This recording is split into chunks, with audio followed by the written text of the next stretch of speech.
I was saying I couldn't get a good picture of this and I was sad.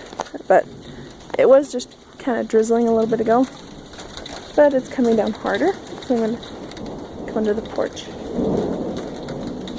Under the roof here.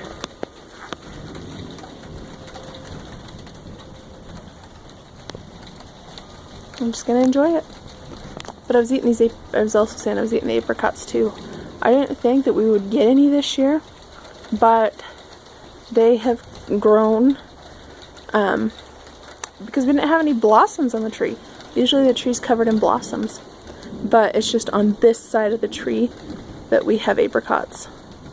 And then I'm gonna go, yeah, so, oh. Okay. I'll come through the rain here.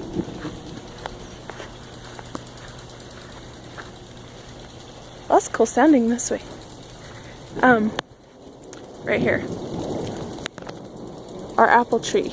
Last year it didn't grow anything. This year we've got apples on it.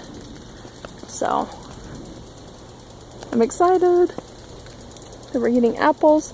We got apricots this year. So, and I'm enjoying the sound of the rain on the roof. So I'm gonna just enjoy it. So I'll see if it starts to hail later on today. But yeah.